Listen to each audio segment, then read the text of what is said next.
Still rocking after all these years. This is the story of my rock and roll butler. This is it, the show that started it all, often imitated. Still rocking after all these years. This is the story of my rock and roll butler. This is it, the show that started it all, often imitated, but never equal. From San Francisco, USA, online since 2004, it's the one and only Rock and Roll Geek Show, with the original Rock and Roll Geek, Michael Butler.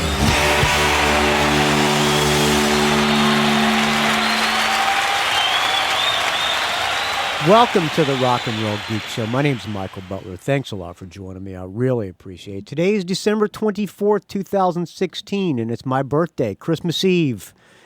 Merry Christmas, friends, and happy birthday to me. Yay! Double nickels.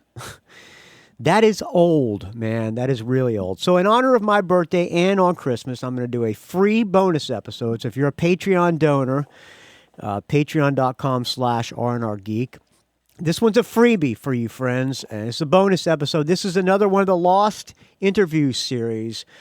ZACK URLOCKER asked for me to repost this. As you may or may not know, all the interviews I have done in the past that were on the Mevio/Podso show servers have all been deleted. So you can't listen to them anymore on the Rock and Roll Geek Show. So I'm going to eventually repost all of the interviews that I've done in the past. It can't be heard anymore. The Lost Interview series. And tonight, or today, or this afternoon, or this morning, or tomorrow morning, whenever you're listening to this, I'm going to rebroadcast an interview that I did from... Let me see if I can find it on rockandrollgeek.com. From May 30th, 2009, I interviewed Donovan, the great, iconic Rock and Roll Hall of Fame member Donovan. He was not in the Rock and Roll Hall of Fame when I interviewed him back in 2009. I actually got to have a private performance. Back when I had Shane, super producer Shane, he lined up this interview for me. Boy, do I miss Shane. Man, I wish I still had him around. I don't know what happened to him. I have a feeling he may have died. I don't know. He just disappeared. Just never heard from him again. But he used to get me the coolest interviews. He lined up a personal... So what was going on was... You'll hear about this on the episode because I'm just re-airing the episode from May 30th. Donovan invited me to Fantasy Studios where he was rehearsing for a show down in Monterey. I was the only one there, just him and his band. I sat there by myself, me and the engineer. He invited me up onto the little platform stage, and it was a private performance of Donovan Leitch. Ugh. Talk about a fucking dream come true, man. So that's what I'm going to be doing for you today, a bonus episode, the Lost Interview with the great Donovan Leitch. It's a good one. I was super, super stoked when you'll hear how stoked I am when I go to this interview. So from May 30th, 2009, here is the Lost Interview with the great Donovan Leitch. Thank you, everybody, by the way, who donated to the show. And special thanks to Ralph Miller, gave me a special birthday donation of $55. That's how old I am today. Thank you, Ralph Miller, friend of the show and friend of mine. And thank you to my podcast mentor, Dave Slusher, and co-host of Mad at Dad, who sent me a couple of really cool T-shirts, Eggs Up and Big D's Barbecue. That's not the name of it, but it's in the other room. I don't want to feel like going to get it. But I'm wearing the barbecue shirt to lunch today with my friend Chiaki. Thanks to everybody who wished me happy birthday on the Facebook. There was a lot of them. It really means a lot to me. Thank you so much, friends. Thank you to everybody who donated. Otherwise, without your donations, this show would die a horrible, putrid, stench-filled death. All right, here's the Lost Interview with Donovan. Hi, this is Donovan, and you're listening to the Rock and Roll Geek Show. And I love this guy, Michael Butler.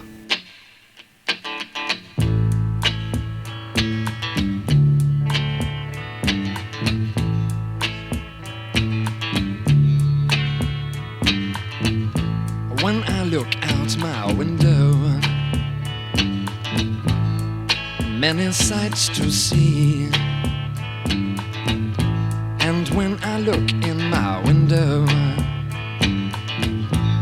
so many different people to be, that it's strange, so strange. You got to pick up every stitch. You got to pick up every stitch. You got to pick up every stitch. Must be the season of the witch. Must be the season of the witch, yeah. Must be the season of the witch. Welcome to the Rock and Roll Geek Show. My name's Michael Butler. Thanks a lot for joining me. I really appreciate it. I'm going to break the format of the show a little bit tonight. I'm going to do something a little bit different.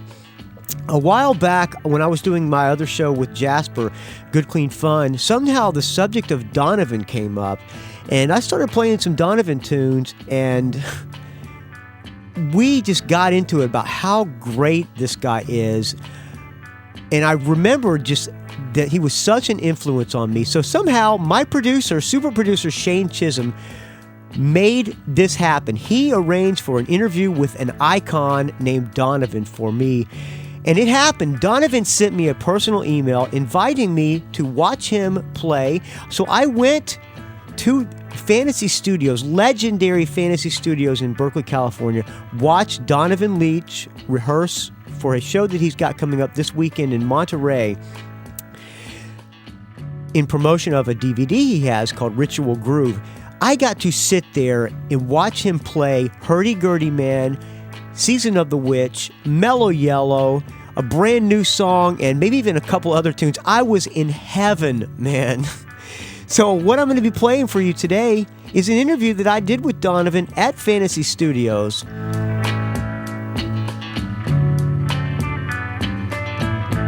I look over my shoulder,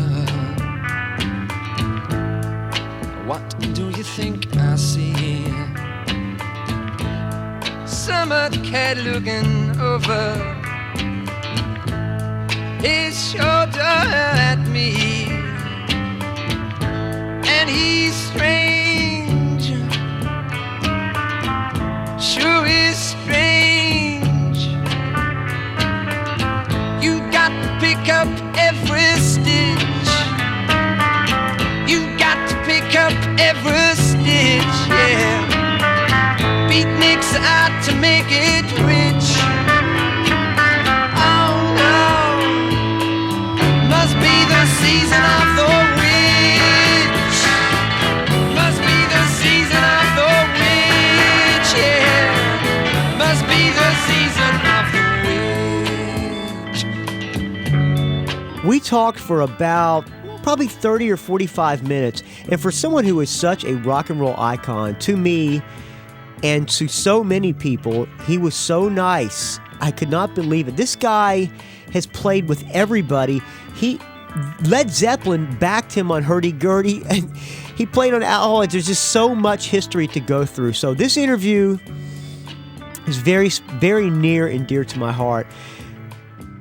And I don't know what else to say, but just enjoy this interview because I think you're going to like it. If you don't know who Donovan is, I think you're going to be a fan after you hear this interview. So I will let it run in its entirety. I'm not going to edit it, and I'll intersperse it with a few Donovan tunes as well to make the fan out of the non-Donovan fan. So without further ado, enjoy the Donovan interview, my friends.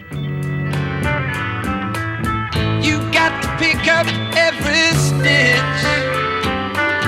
The rabbits running in the ditch. Beatniks out to make it rich. Oh no, must be the season of the witch. Must be the season of the witch. Must be the season of the witch. Where'd I go?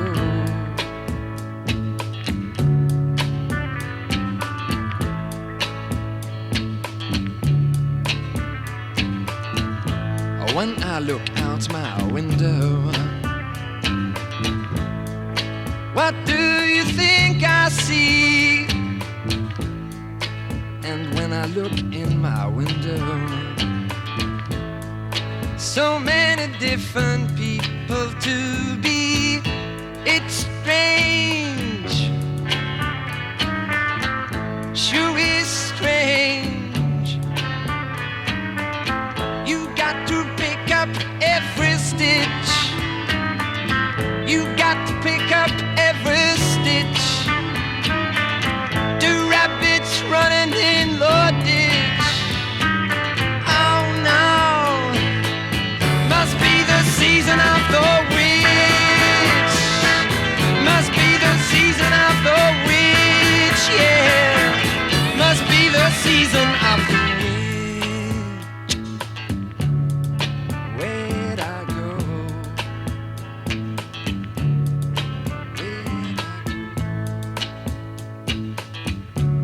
Hello, Donovan Leach. How are you?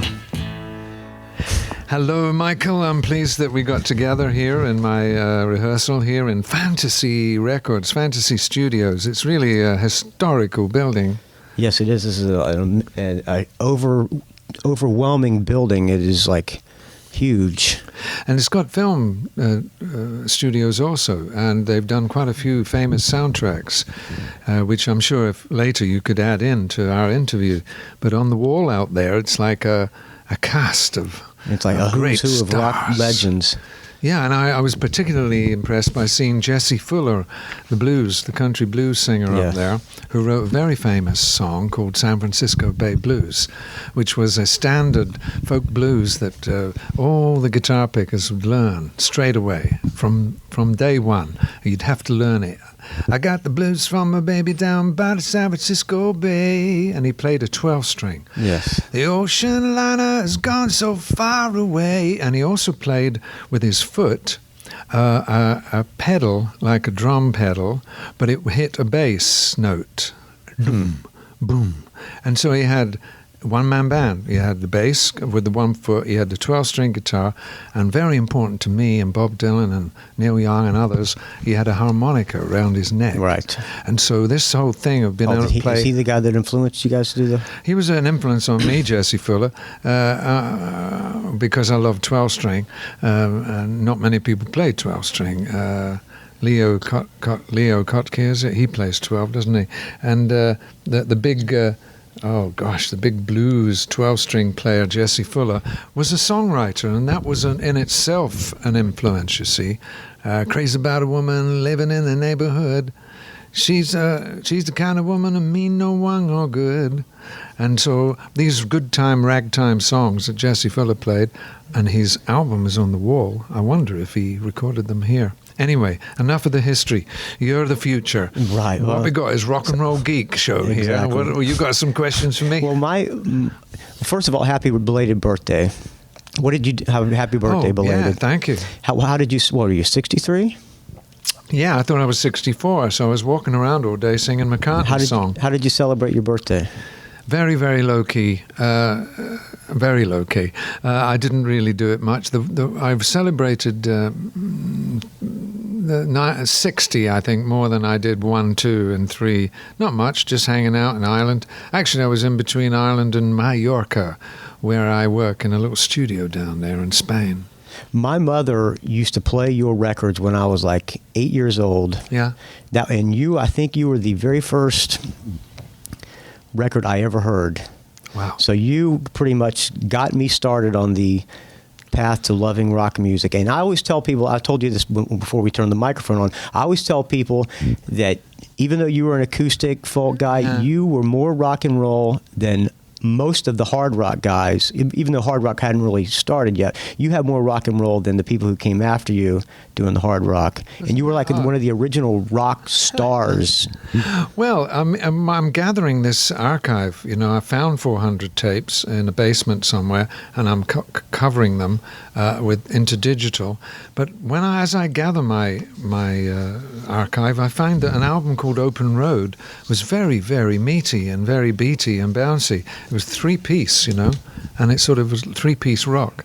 And so I do do quite a lot of rock tracks that people don't know me for. It's true.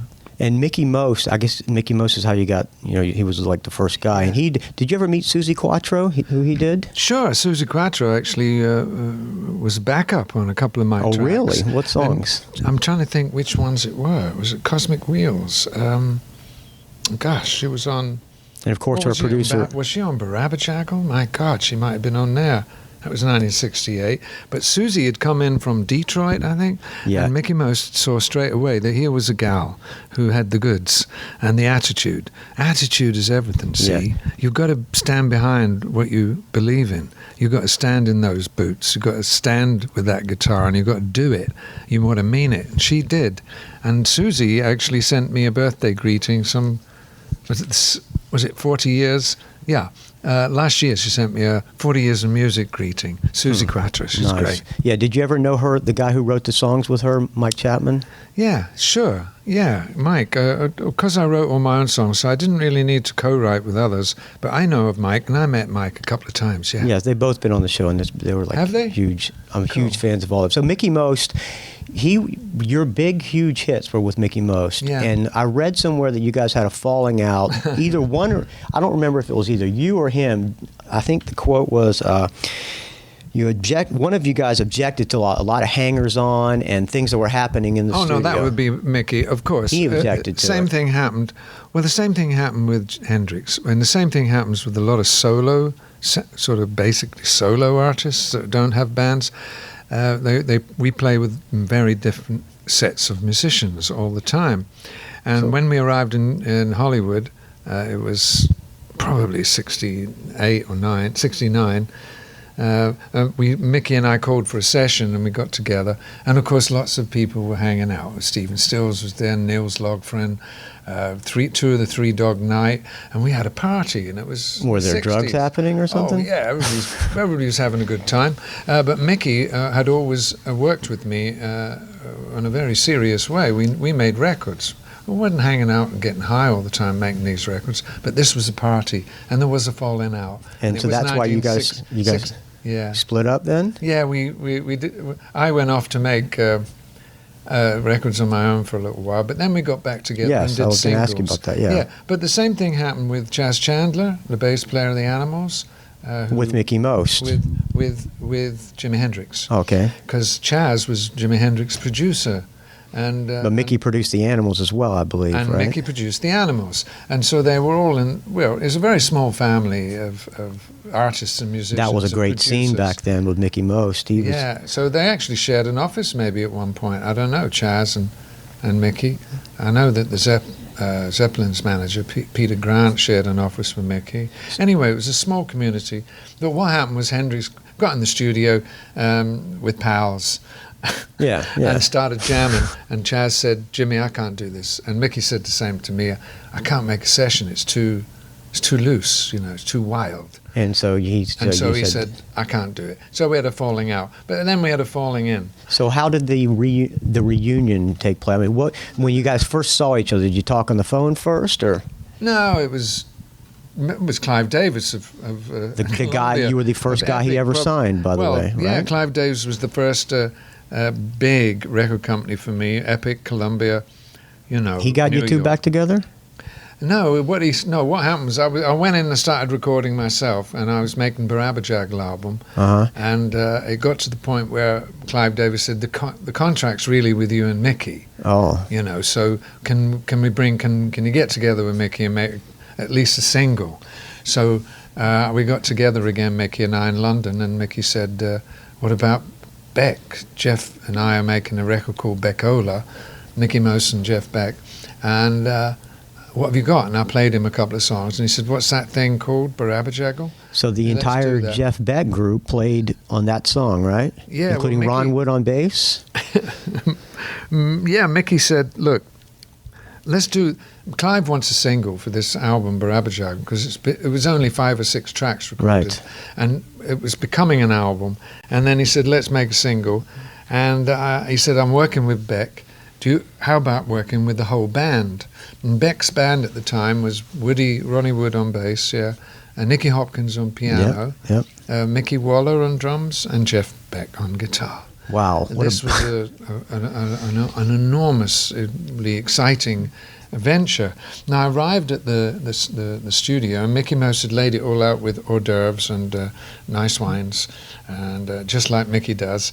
And I miss Mickey. He's gone now. Yes. If he was around, we'd make another record, I'm sure. And so the band arrived slowly, and when I arrived in the session for Barabajaggle, there was Mickey Waller making the drums, putting the drums together, and he's doing a pattern, boom, boom, bak, boom, boom, bak, bak, boom, like drummers do. And I said, "Hey, Mickey," he said, "Hey, Don, how you doing?" "All right," because he'd been in other bands, Mickey, and Mickey Waller, and I think I'd worked with him on another album of mine. And I said, "So you've heard the song?" He said, "What song?" I said, "Mickey said he wouldn't play it to you boys until we were together. We're going to make it like a jam song. And make the heat right away." So Mickey hadn't played the song to any of the band. And Mickey Waller said, "No, never heard the song." I said, "Well, that pattern you're playing sounds like the song." He said, "Ooh, that's good." And then Nicky Hopkins walked in. Now, Nicky Hopkins had played with the Stones. He's played with so many great artists. You've heard about Nicky. He's thin, never says anything. Same thin suit, always wearing a suit. Reading a Silver Surfer comic when he came in. And he went straight to the piano and started reading this Silver Surfer comic. And then Mickey Mouse said to me, "Don, play the chords of that song to Nicky." I said, "I thought you didn't want anybody." He said, "Play the chords." And the tape's already rolling at this point. Huh? The tape's rolling, and you probably didn't know it. No, it was just waiting for Beck. The whole band had just come off a series of one-night stands, and they were wandering down to the studio. And Nicky Hopkins walked in, and he was reading his comic, and I said, "Hey, Nicky, how you doing? It's all right. Look, here's the chords." And there's only two, of course. It's so simple. So he played this incredible thing on the piano when I was playing my guitar to him. And he said, "Okay, I got it." And then he went back to the comic. Madeline Bell and Leslie Duncan and maybe Susie Quattro, I've got to check that, walked in. And the girls, Mickey said, "Sing the chorus to those girls. Goo, goo, goo, goo, barabachaggle." And the three girls went, "Goo, goo, goo, goo, barabachaggle." And I went, wow. And Madeline Bell was like incredible, big artist then, about to become a big artist herself. And then slowly Woody came in and I played him the stuff. Then Jeff arrived. The story ends here as Jeff sat down like Spinal Tap, said nothing. And Mickey said, "Okay, Jeff, get your guitar out." Jeff looked around. "Where is my fucking guitar?" It was in the van. It'd been locked up after the last gig and went to another gig. So here's Beck and Donovan, and Beck's not got his guitar. He said, "Oh, just hire me a Fender Strat." And so the word went out, and of course the hire companies in London said, "Jeff Beck needs a Strat." Yeah. So immediately the best one in town was found, and then we recorded Barabajaggle. When people heard it, they said, "Who is this?" Nobody'd heard a sound like it before. And once again, I played with a great major guitar player. She came to meet a man. She found an angel. Goo, goo, goo, goo, barabajaggle was his name now. Goo, goo, goo, goo, barabajaggle was his name now. Goo, goo, goo, goo, barabajaggle was his name now. He very wise in the below. Scott Joe Cure now. She came to feed the pain with his wildflower. Goo, goo, goo, goo, barabajaggle what's his name now? Goo, goo, goo, goo, barabajaggle what's his name now? Goo, goo, goo, goo, barabajaggle what's his name now? Goo, goo, goo, goo, barabajaggle what's his name now? I mean, Chris Spedding and I just made a new recording, actually. But that's talk about Now, later. speaking of great guitar players, first of all, Spinal Tap. You mentioned Spinal Tap. Did you know that the song Stonehenge, the spoken word, is a tribute to Atlantis? Oh, yeah. It's they're tipping their hat towards Atlantis. Exactly, yeah. yes. And yeah, it's a great honor to be lauded like that. So speaking of guitar players, now did Jimmy Page or did he not play on Hurdy Gurdy Man? He said he did. And and then over the years he said he didn't. And John Paul Jones said he didn't, but there was 2 guitar players. There was from Blue Mink. What was his name? God, I forgot now.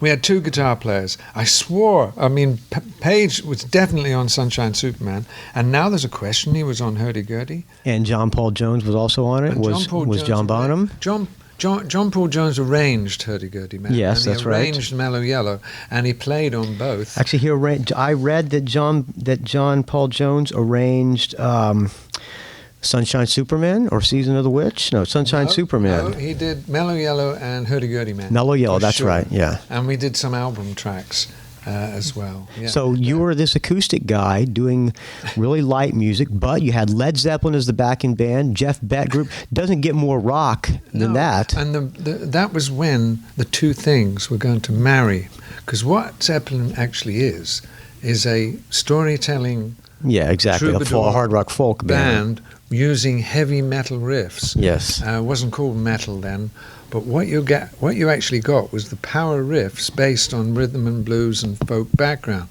Stairway to Heaven basically opens like a folk ballad. Right. The folk ballad element in the Stones, you might say, came from Brian Jones's love of troubadour lute music, dulcimers, and troubadour guitar styles, and of course we all know that builds in the Stones into a big powerful sound. So I was going through this too.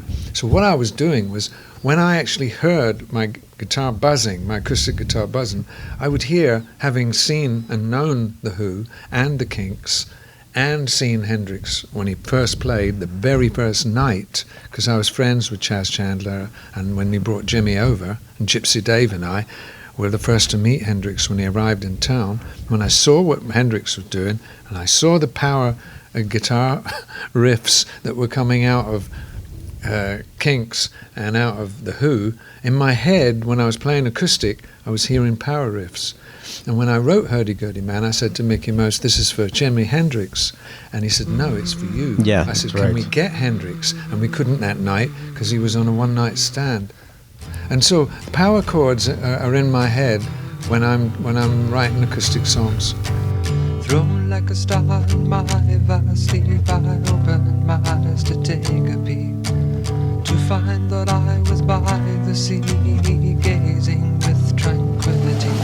Just then when the hurdy-gurdy man came singing songs of love, then when the hurdy-gurdy man came singing songs of love.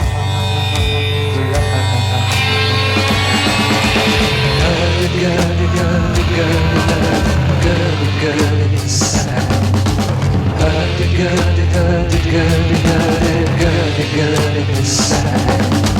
Hurdy-gurdy, hurdy-gurdy, hurdy-gurdy, sad.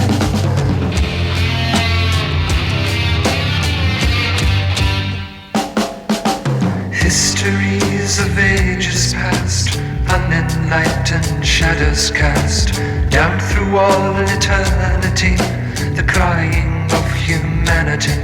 'Tis then when the hurdy-gurdy man comes singing songs of love. Then when the hurdy-gurdy man comes singing songs of love. Hurdy-gurdy, hurdy-gurdy, hurdy-gurdy, sad. Hurdy-gurdy, hurdy-gurdy, hurdy-gurdy, hurdy-gurdy, hurdy-gurdy. Hurdy-gurdy, hurdy-gurdy, hurdy-gurdy, sad.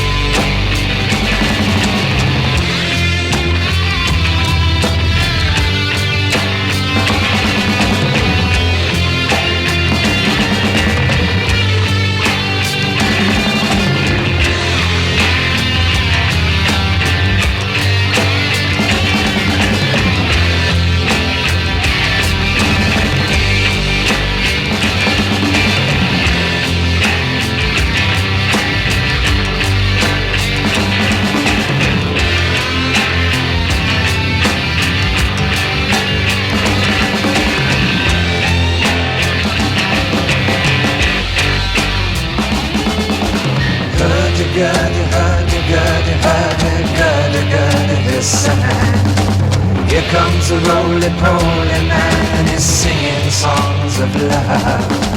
Roly-poly, roly-poly, roly-poly, he sang.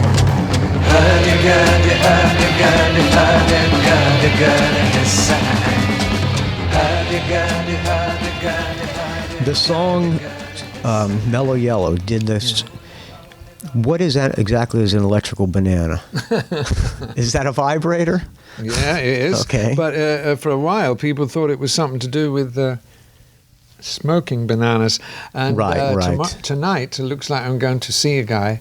I know him well, and I know him from before. In San Francisco tonight at Joel Selvin's 36th anniversary, who is the writer of music for the Chronicle in town, San Francisco Chronicle. And Joel and I have met before and talked. And Country Joe McDonald was introduced to me at Joel's place last time I was in town. But then we met again at the Rock and Roll Hall of Fame in Cleveland, Country Joe McDonald. And this is about the Mellow Yellow story and about this electrical banana and smoking bananas. Because Country Joe and I were sitting at a table during the psychedelic rock exhibition there, where we were signing this beautiful stone book of psychedelic rock stars, and a whole line of people, fans, we were signing for, and Country Joe leaned over to me and he said, "It was me, man." I said, "What do you mean it was you?" He said, "The Mellow Yellow shit, man." I said, "What do you mean?" "The smoking bananas bit, man." He told people he got high. After this, "Joe, you're coming with me." We finished signing, and I took him to a little room in the Rock and Roll Hall of Fame in Cleveland, and I sat him down like we're sitting now. I said, "Okay, Joe, give." Because I didn't start this story about smoking bananas and this song. Electrical Banana may have started it. So what made you think of the word electrical banana when you were writing the tune? It was because John Lennon and I and other writers, we'd look at the back pages of magazines where there's hilarious ads for amazing things. And sometimes these things would get in our songs. You know, "I read the news today, oh boy." Which and when I saw this, the new, what they call it, Love Aids. And then I saw this, I saw this, these vibrators now being sold to the general public. I thought it was hilarious. So I put it in the song. But then Country Joe said, I said, how did they connect it with smoking bananas? Because millions of people were cooking banana skins, thinking I was saying in my song, you can get high. And they all tried to get high off smoking banana pills. I think I probably did too when I was a kid. It's mad. And then Country Joe worked it out for me. He said, "Look, it was the 60s, man, and it was 1966, and we were in Haight-Ashbury, man, and we were going to do a gig. So we put the band on the back of a truck, and we drove around Haight-Ashbury, man, playing our songs, advertising the gig. But then my girlfriend was in PR, and she said, let's go down to the old carnival lot. There's a giant banana down there." And they put the giant banana on the truck. Country Joe McDonald and the Fish drove around the town. But that wasn't the end of it, he said. Just to make it a little more interesting, we phoned up the local station and said, and that must have been the rock station in San Francisco at the time, "You can get high smoking banana peels dried."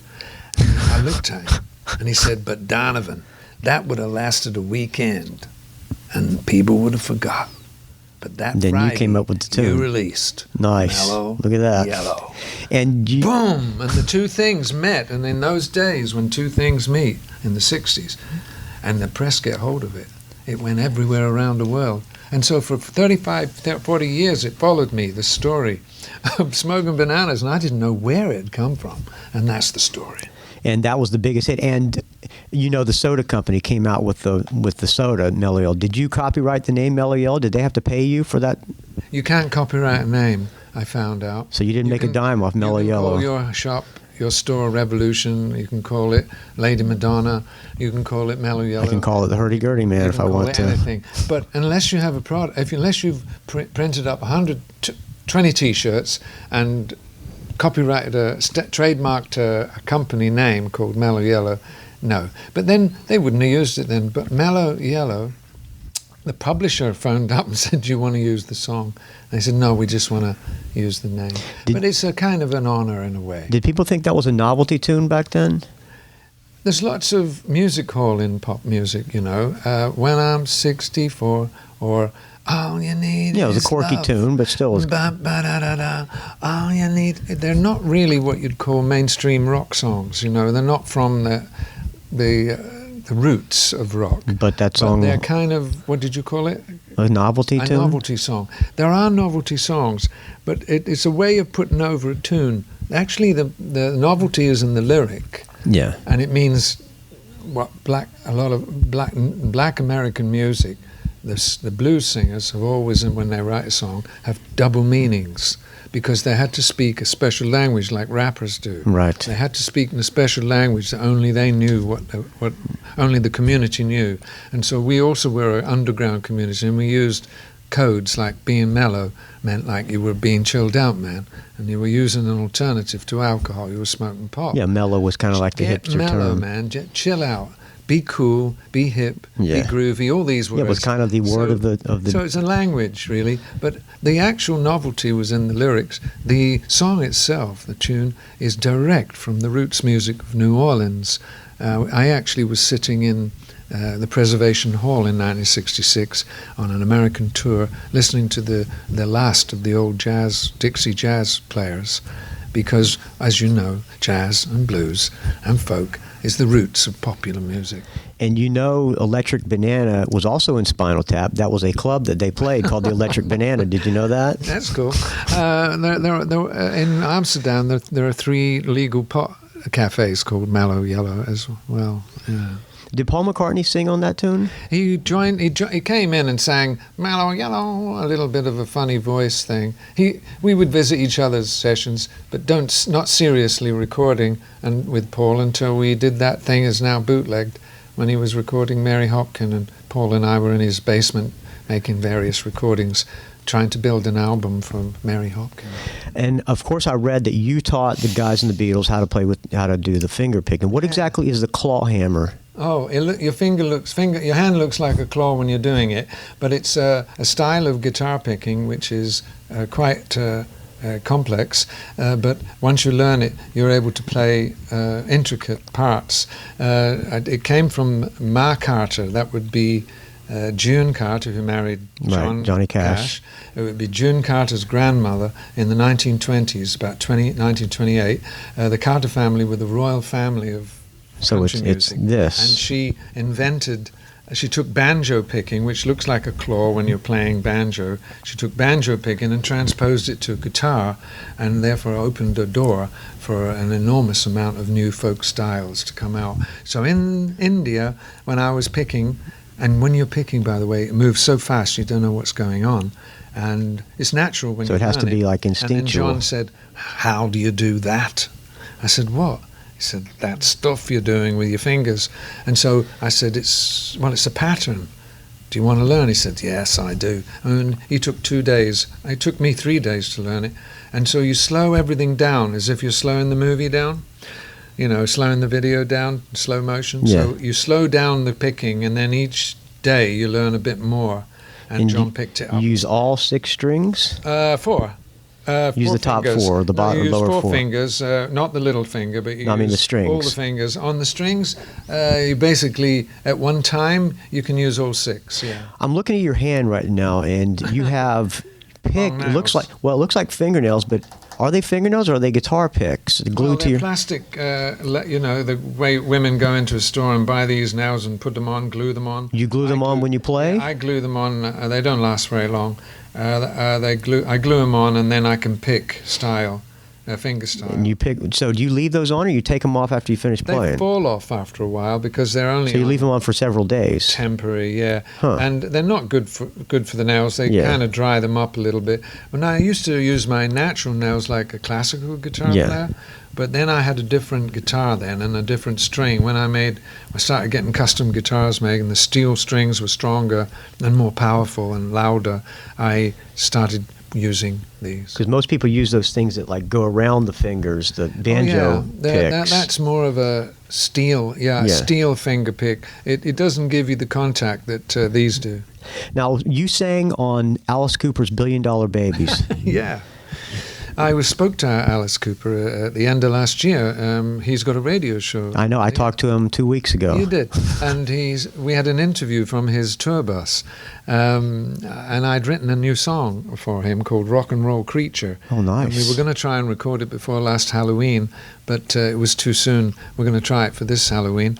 Back in when was Billion Dollar Babies? 74 maybe? 75? I was 72, 3 or 4, yeah. I was recording in Morgan Studios, and so was he.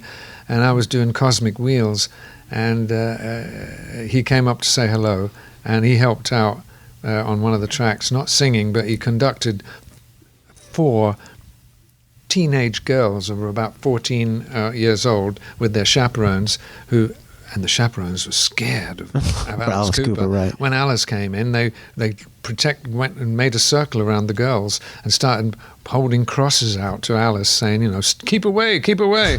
We were having a lot of fun, but Alice heard what I wanted from these 14-year-old girls, which was na na na na na na on Cosmic Wheels. They were hired, these teenage voices, but Alice Cooper said, "Let me conduct the girls, Don."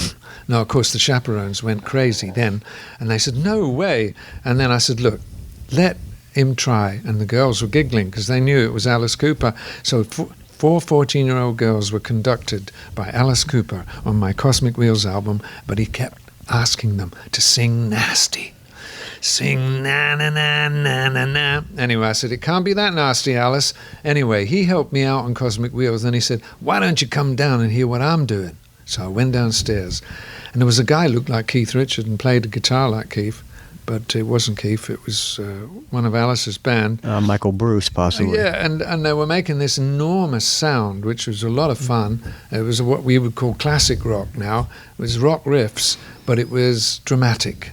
And, of course, he would become dramatic like Iggy Pop and Bowie, and Alice Cooper would take the stage and become this dramatic rock star, which I love. And I had a lot of fun in the studio with him. And then he said, "Do you want to put a vocal on?"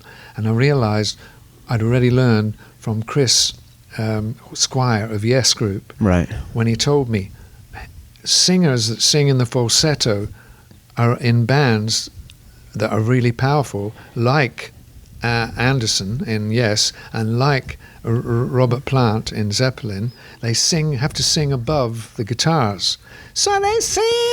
But that's like not how you sang in Deep Purple, is right? It? Yeah, they sing way up. Oh, you mean Ian Gillan in Deep Purple? Yeah. And so these singers that sing in the high register, they have to. That's how they get the job. Yeah. Because they have to be above, like Daltrey and The Who, they have to be above the mid-range of the guitars. This is a rock and roll secret, I'm telling you. So when I heard what they were doing, I said, "There's no way I can sing my normal voice on this." He said, "Well, what do you mean?" I said, "Well, what do you think?" I go, "Billion." You did that on the outro chorus, I think, or somebody did that high. And I said, "Okay." Hello, baby. So I went in and did it, and he said, "That's it." But then you did the lower voice. You did, "I'm so scared your little Ed will come off in my hands." I did that one too. And you were like this peace and love guy and singing about pulling somebody's head off.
peace and love guy and singing about pulling somebody's hat off. Well, no, we were big fans and still are of horror movies, but not in the ones of slash and tear of today. Right. But the Dracula, the Frankenstein, the, what would you call it, the spoof. You call it a spoof now, but it was all very, very part of theatre. Goth is a big part of British rock. Yeah. We were brought up with it. The spookiness of the bohemian scene is all there.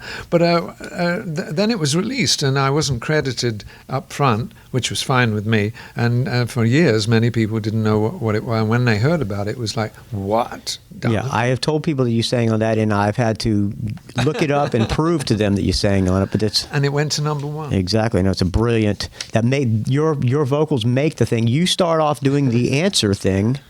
And then the second verse, he does the answer thing, and that makes the tune to me. Good. I could sit here and talk to you all day. I'm such a huge fan. I'm such a huge fan. This thing that we were doing this afternoon, a passing reference is all that you need make to it, because it's coming next year. It's just a test that you were part of, and Donovan's going to do it in Monterey, and with his true fan, real great fans down there, testing out a new multimedia show. That's as much as you can say. It's just to put it on the map so that the world knows that we met in fantasy. So this thing you're playing down in Monterey, you're doing, is it a warm-up for a world tour that's going to be happening? I'm looking to do a world tour in 2010, 2011. I will take my history of music with me around the world, but also I will be presenting in a different way. I want to use images more. Many bands are, of course, projecting images right, the video on stage, thing, yeah. Videos. For my own part, I'm interested because I'm making some of these images, and so like we come from art school, in Britain, the Beatles and the Stones, and the Kinks, the Who's and the Hollies, and in like Dylan paints and Joni Mitchell paints, and so there's a lot of artists, musical artists that are actually painting and drawing artists, and I'm a great lover of film, so I'm planning to do this tour next year and go all around the world. I haven't done that for many, many, many, many years.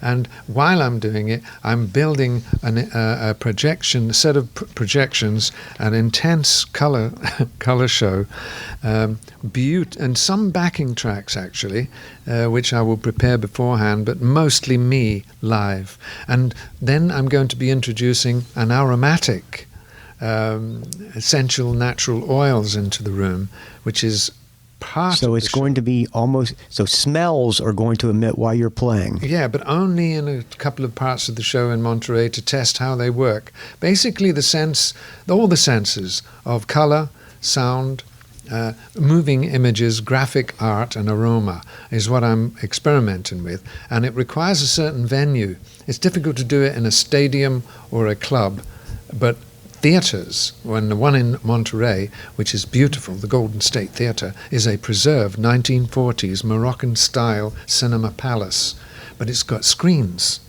So it looks like the tour next year, I will be asking my fans to come to theatres that are being preserved in major cities around the world, and so part of it will be helping out these theatres, and that the local people can support.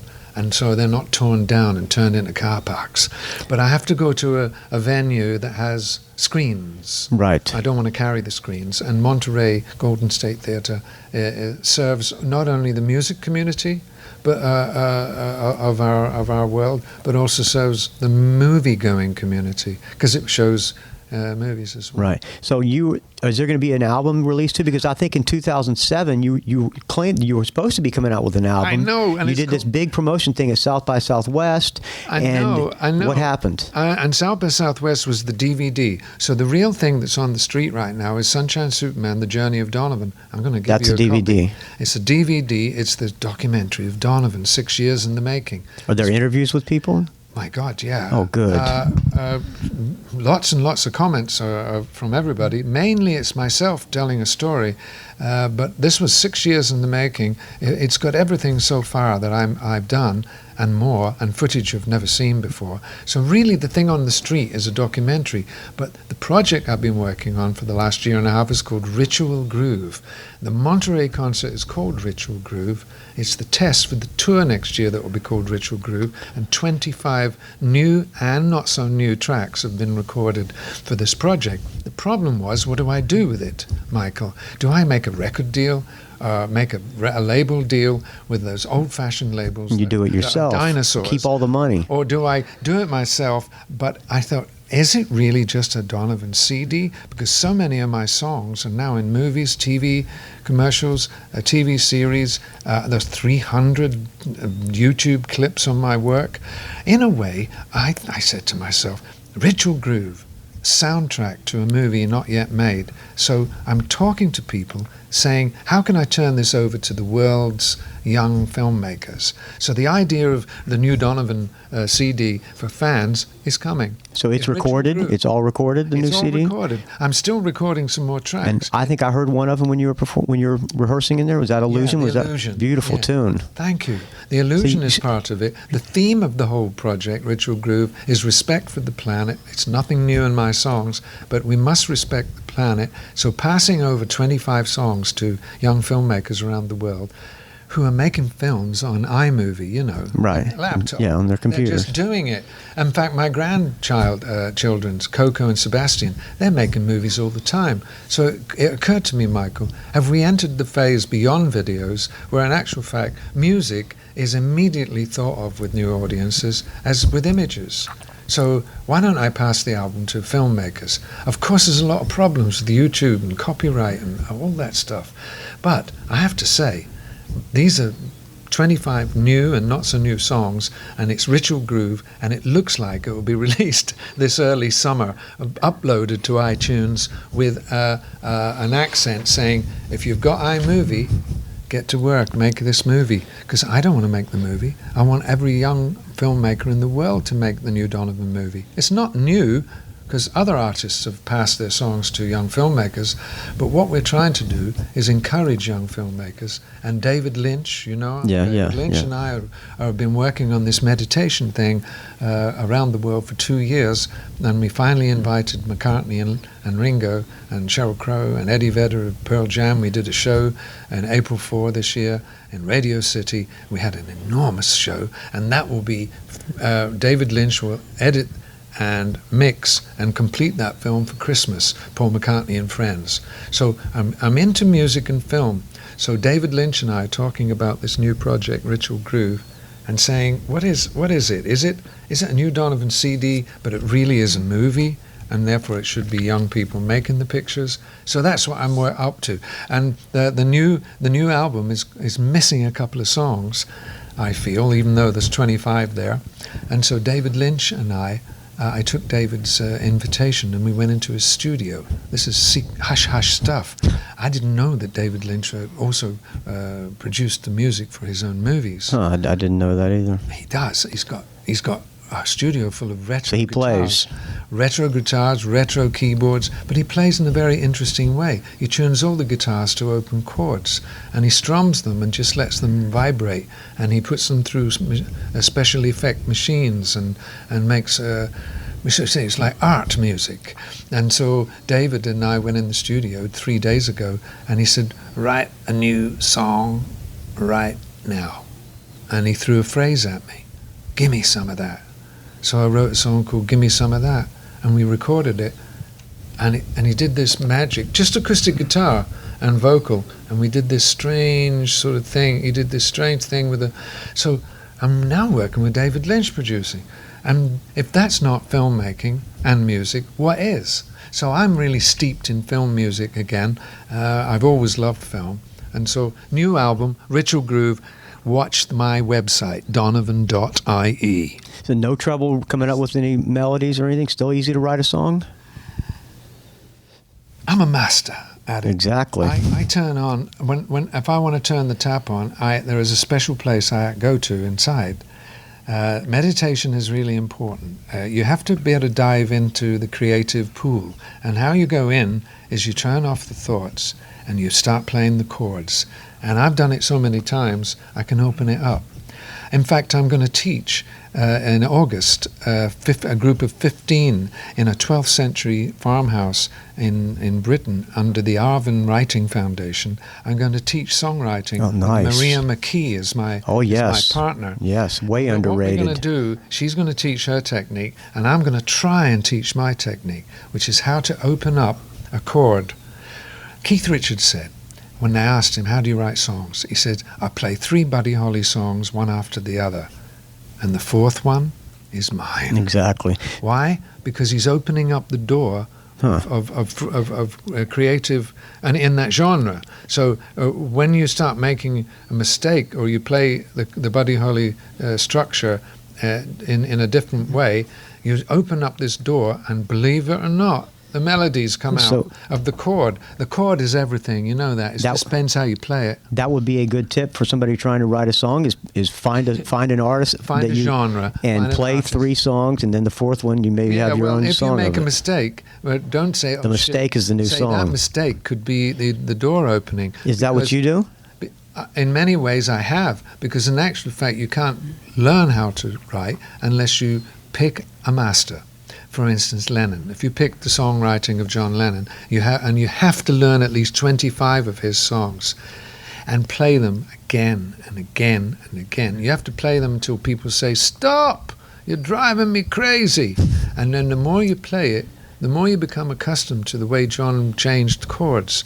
And this teaches you, just like the painters have to learn from other people that paint, you have to learn from other songwriters. And one day you'll find your own structure. Is it true when you wrote Season of the Witch that you played the same song for 7 hours, just repeatedly for 7 hours? Yeah, I couldn't stop.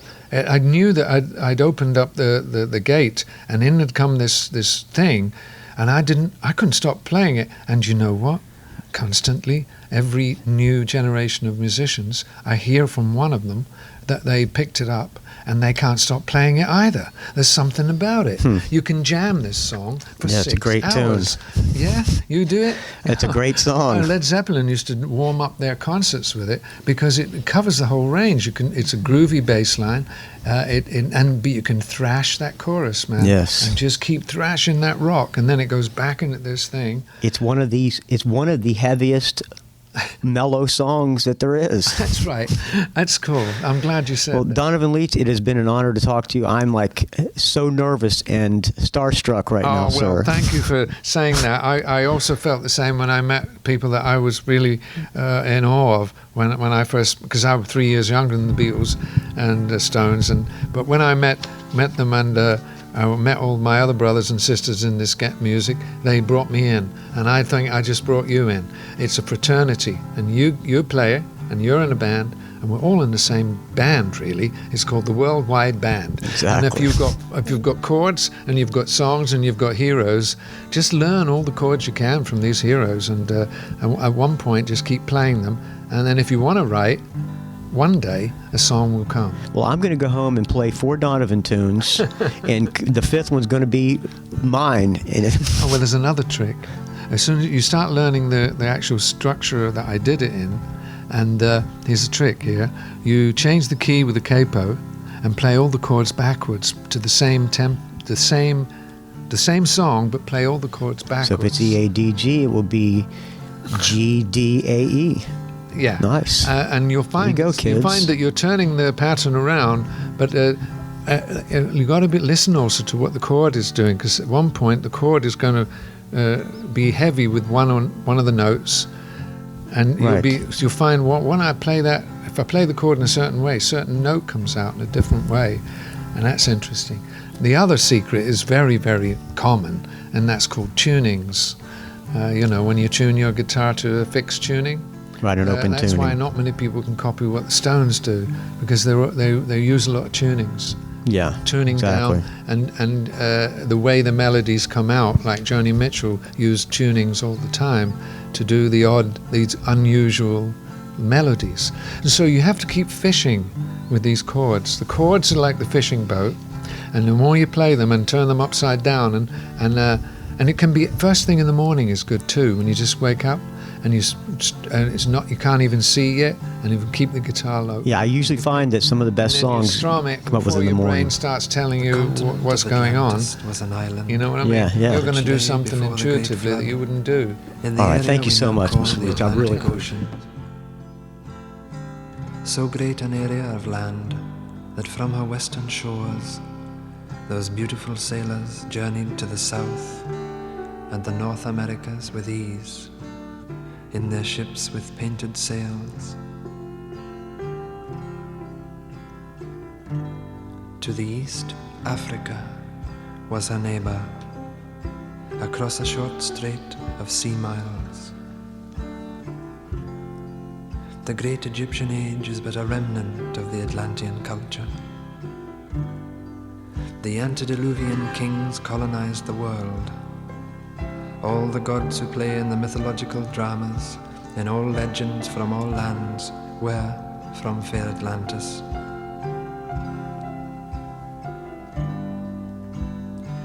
Knowing her fate, Atlantis sent out ships to all corners of the earth. On board were the 12. The poet, the physician, the farmer, the scientist, the magician, and the other so-called gods of our legends, though gods they were. And as the elders of our time choose to remain blind, let us rejoice and let us sing and dance and ring in the new. Hail Atlantis! Way down below the ocean,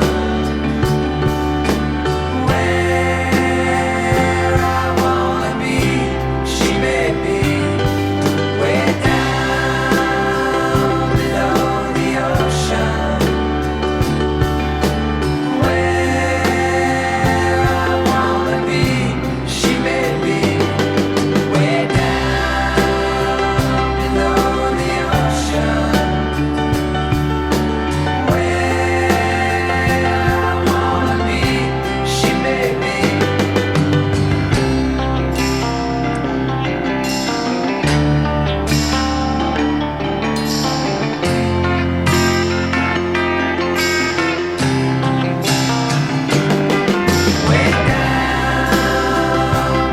the ocean, where I wanna be, she may be. Way down below the ocean, where I wanna be, she may be. Way down below the ocean,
Hi, this is Donovan, and you're listening to the Rock and Roll Geek Show.